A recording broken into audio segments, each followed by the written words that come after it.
Bien, on va commencer ensemble ce nouveau cours d'enseignement scientifique de terminale et on va travailler autour du thème 2 qui est le thème du futur des énergies. Le sous-thème qu'on va travailler en mathématiques, c'est celui de l'optimisation du transport de l'électricité. C'est un thème que vous allez travailler en parallèle en physique-chimie, bien sûr. Alors, on va lire ensemble le contexte dans lequel on va travailler. Donc, la distribution d'électricité est un service public à la frontière des champs politiques, économiques et sociaux, avec ses acteurs institutionnels ou privés, ses représentations positives ou négatives. Vue comme une énergie propre comparée aux énergies fossiles, en particulier lorsqu'elle est utilisée pour des véhicules automobiles, l'énergie électrique est encore essentiellement produite en France grâce aux centrales nucléaires qui ont été développées à la fin du XXe siècle, après la crise pétrolière. Bien qu'ayant de nombreux avantages, la production d'électricité d'origine nucléaire présente aussi des risques. Vous avez entendu parler de la catastrophe de Tchernobyl et plus récemment de celle de Fukushima. La France a choisi de varier ses sources de production d'électricité en intégrant une part croissante de sources d'énergie dites renouvelables. L'électricité renouvelable couvre maintenant un quart de la consommation électrique de la France métropolitaine. Il s'agit de l'hydroélectricité, de l'éolien, du solaire photovoltaïque, des bioénergies. L'utilisation de l'électricité comme source d'énergie pose à la fois le problème du stockage et du transport. Le transport sur de longues distances, il y a plus de 100 000 km de lignes électriques en France métropolitaine, engendre des pertes d'énergie estimées à 2,16%. L'utilisation de lignes à haute tension est une réponse pour réduire les pertes d'énergie par effet Joule lors du transport. Parmi les débats de nature sociale en lien avec le thème, on peut évoquer les nuisances et les dangers des installations électriques, les pylônes, les éoliennes, etc. Comme d'autres réseaux, routiers, sociaux, réseaux d'ordinateurs, réseaux de neurones, du web, les réseaux électriques peuvent être modélisés par des graphes, et c'est le thème sur lequel on va travailler aujourd'hui. La théorie des graphes est née de l'étude par Léonard Euler en 1736 du célèbre problème des 7 ponts de Königsberg. Königsberg, c'est une ville en Allemagne qui comporte différentes zones. Donc on a une île ici, A, et on a trois autres zones de la ville, B, C et D. Et une rivière ici traverse la ville, comme vous pouvez le voir ici. Ce qui est ici sur la rivière, ce sont des ponts, il y en a 7. Et le problème, c'était comment est-ce que je peux passer sur chacun des 7 ponts en ne les traversant qu'une seule fois. Et est-ce que c'est possible et comment faire? Euler, c'est le personnage que je vous ai placé ici. Il est à l'origine de cette très célèbre formule de mathématiques. C'est une des plus célèbres pour diverses raisons. Si vous voulez savoir, vous viendrez me demander. Donc ça, c'est un exemple de théorie qui trouve des applications plusieurs siècles après son invention dans des domaines éloignés du contexte qui lui a donné naissance.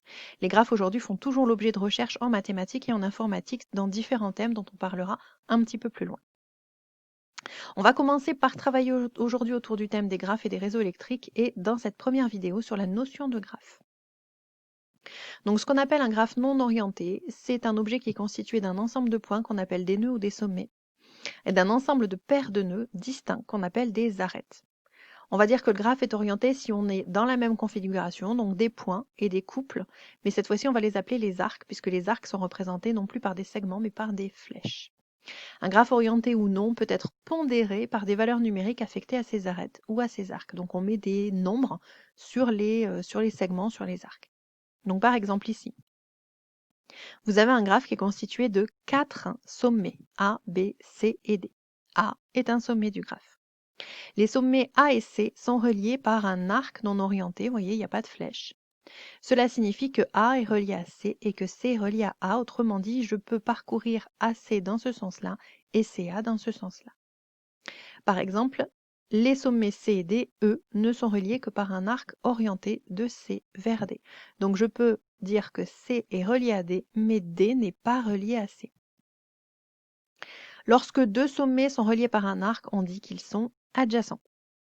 Et une petite particularité ici, le sommet B est relié à lui-même par cet arc qui est dessiné ici.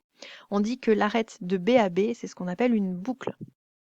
Pour finir, quand on a un graphe orienté comme ça, on va pouvoir le parcourir dans un sens, dans un autre, et un parcours, c'est ce qu'on appelle un chemin.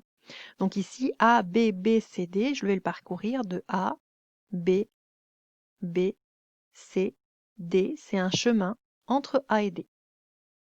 On peut aussi, le parcourir en donnant les poids A3, A5, A2, A4. On va plus souvent le parcourir, nommer le chemin avec les sommets. Donc vous avez ici plusieurs exemples. Un graphe avec 4 nœuds ou 4 sommets et 5 arêtes. Un graphe orienté à 5 arcs. Un graphe orienté et pondéré. Donc je vais vous demander sur une feuille de brouillon d'essayer de reprendre le problème des 7 ponts de Königsberg qui sont représentés ici. Chaque zone A, B, C et D, ça va être un sommet du graphe et chaque pont va donner lieu au dessin d'un arc de ce graphe. Vous allez essayer au brouillon de dessiner le graphe qui pourrait représenter le problème des 7 ponts de Königsberg. Vous mettez la vidéo en pause et puis après vous regardez la correction.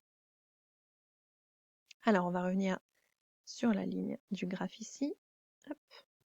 Donc j'ai représenté les zones, donc l'île A, la zone B, la zone C, la zone D. Entre A et B, il y a 2 ponts. Je reviens sur le dessin. Donc de A à B, j'ai un pont ici et j'ai un pont ici. Donc j'ai dessiné 2 arcs, 2 arêtes. Entre A et C, il y a 2 ponts, 2 arêtes. Entre C et D, entre D et B et entre A et D, un seul pont, une seule arête. On va aller maintenant sur la fiche d'exercice et on va chercher ensemble les exercices 1 et 2. Alors, premier exercice. Ce que je vous propose de faire, c'est vous travaillez sur une feuille que vous rangerez avec la fiche la semaine prochaine. On va chercher question par question, on regarde ensemble la question, vous mettez la vidéo en pause et ensuite vous regardez la correction. Alors, on vous présente dans l'exercice 1 un graphe orienté avec tout un tas de sommets et des arcs puisqu'il est orienté. On vous demande pour chacune des affirmations de dire si elle est vraie ou si elle est fausse et de justifier la réponse donnée. Première affirmation, il existe toujours un chemin reliant 2 points quelconques du graphe. Donc pour être sûr, vous regardez, est-ce que je peux aller de n'importe où à n'importe où? Vous mettez en pause et puis vous cherchez la réponse, ensuite vous regardez la correction. Alors la réponse c'est faux. Le sommet G qui est ici ne peut être relié à aucun autre. En fait, on peut à partir de E arriver en G, mais à partir de G, je ne peux aller nulle part. Deuxième affirmation, il existe un chemin entre le sommet A et n'importe quel autre sommet.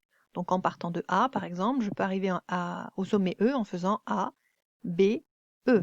Attention à l'orientation ici des arcs. Il y a certains, en partant de E, je ne peux pas aller en A, par exemple. Donc là, on vous affirme qu'il existe un chemin entre le sommet A et n'importe quel autre sommet. Donc il faut que vous regardiez, à partir de A, est-ce que vous pouvez arriver sur n'importe quel autre sommet. Vous mettez en pause et ensuite vous regardez la correction.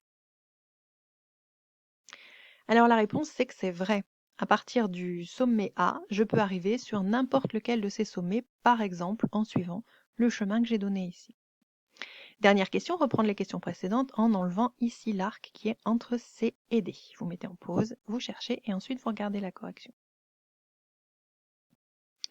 Alors pour la première question, ça ne change rien, on a toujours G qui ne peut pas être atteint.